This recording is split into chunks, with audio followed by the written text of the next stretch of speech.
Nobody knows why firemen are firemen. Not even they could tell you why. But it is time somebody try.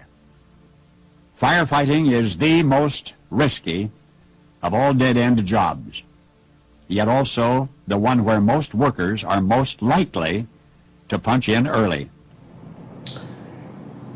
There's an amazing thing that happens every recruit cycle. So my recollections on Class 21 Bravo. There's a lot of good, there's a lot of frustrating, there's a lot of funny times. But what I can say about this class is they came together. It's hard enough to believe that. It's impossible to explain it. Fire and ice are uncomfortable separately or together. Wives hate the hours, kids love the noise, fire and ice.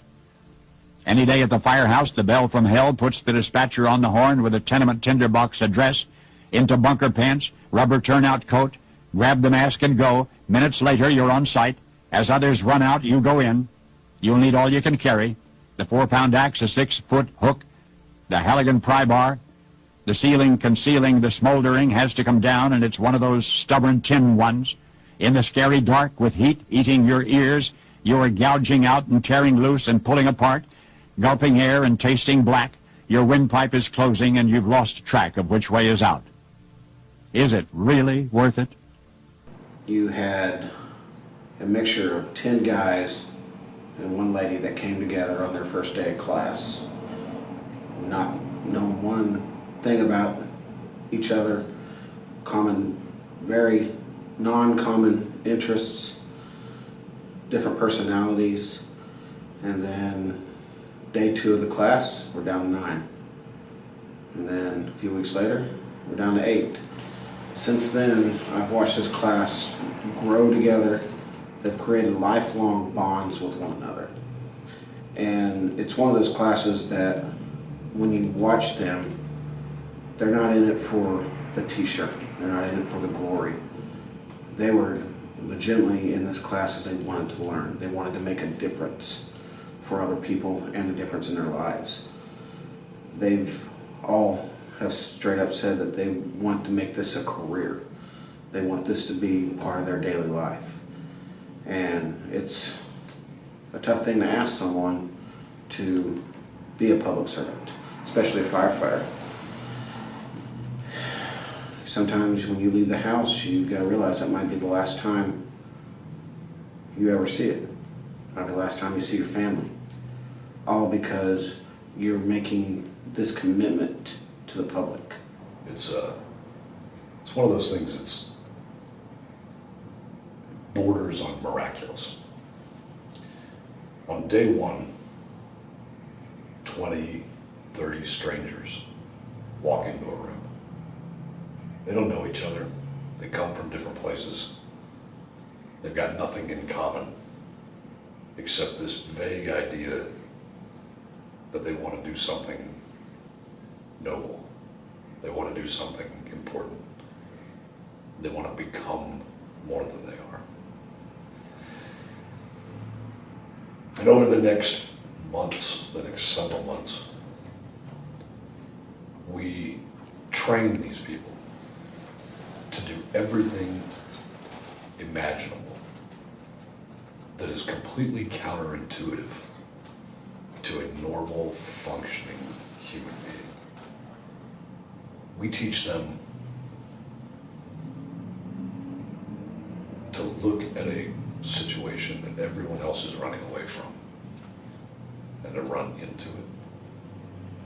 We train them to expect the absolute worst things in humanity, to anticipate disaster and horror beyond imagination. And as we teach them to do this, they discover more and more, not that they're impervious to it, but that they're capable of handling it. And these strangers start to become something new. They grow, they evolve.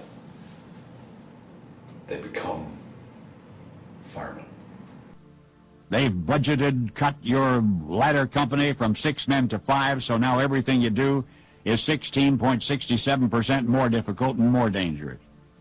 Your air is low. Inside your mask, you're throwing up. There's a searing ember down your neck, torn gloves exposed, a smashed hand, so you emerge from the Holocaust hugging with your elbows somebody's singed kitten. You've had minutes of exhilaration on the bouncing rear mount of a screening 100-foot Seagrave, hours of using all you've learned and learning more. Now you're back at the station house, and you've unstuffed your nostrils with soapy fingers. You can almost breathe again. Next come the tedious hours as you and Brillo gang up on grimy tools. The cleanup crew at the firehouse is you. When windows need washing and toilets need cleaning and floors need mopping and beds need making, you do it. Fire and ice. They both go with the job. Then there's that night another engine company gets there first. You see this wet-eared rookie hot-dogging ahead. His academy boots are still shiny. You lose him inside the crackling dark. You forget about him until your helmet warning bell says, "Get out." The battalion chief is calling you off. You get out. The other guy didn't. He'd heard a scream from the bottom of burning basement stairs, and he'd headed down there when on the bubbling tar paper roof the 3-ton compressor broke through. That day, we lost 2. Oh yes, firemen cry, but only briefly, because now comes the inevitable and ever more paperwork just in case OSHA complains or somebody sues. Is it worth it? Your B crew pumper swapped his day shift so some family guy could be home for his kid's birthday, and then outbound toward a false alarm, your buddy gets blindsided by a hot rod driven by a drunk, fire and ice. The intercom barks again. This time it's a warehouse, a big, fat, multiple blaze, probably torched. On-site engine men draped with icicles, dragging a 3/4 pre-connect froze hose, are waiting for your big line. Laddermen can't make the building without you. Search, rescue, ventilate. Eventually it's over and out. You're smoke-smudged and sleepless and wrung out. But this one you won. Behind graffiti-fouled walls you saved what you could, but the raging blaze that wanted to consume adjacent buildings did not, because you were there.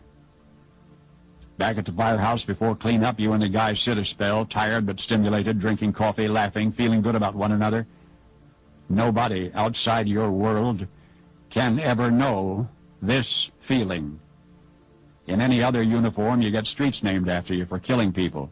In this one, you risk your life to save people until one day you run out of chances, and at one final fire, either you buy it or you don't.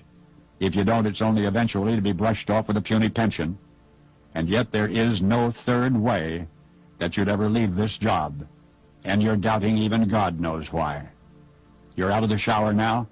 Most of the grime and some of the cynicism are down the drain when you hear a strangely familiar voice saying, "It is worth it. It is worth it." And you're hearing this voice, and there's nobody there but you. It's a quiet voice from nowhere saying, "For salvaging things and people from flames, I have to rely on your hands." You look around, still nobody. But when you get over your incredulity, you feel better. Suddenly today's crew cook in the kitchen hollers, "Chow, it's time to eat. Smells like roast beef today. That'll be good." You'll eat fast. You'll want to eat fast. For any next alarm, you'll want to be ready. Paul Harvey.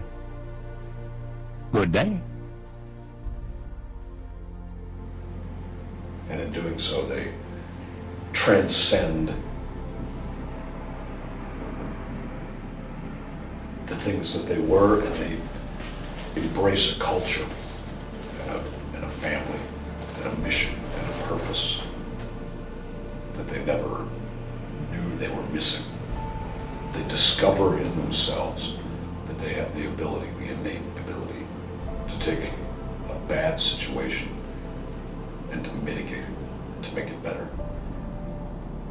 And as they progress throughout the days and weeks and months, they go further and they start to realize, without the benefit of us telling them, that individually they can be strong, but collectively they can be unstoppable. that there's nothing that the world can throw at them that they can't eventually overcome when they work together. And that's what it means to become a firefighter. These guys have set down their normal human instinct for self-preservation, to look out for their own best interests and to put the public first. They've learned to get over their petty concerns about where they're going that night or what they're into with their buddies, and to prioritize a mission, an objective. They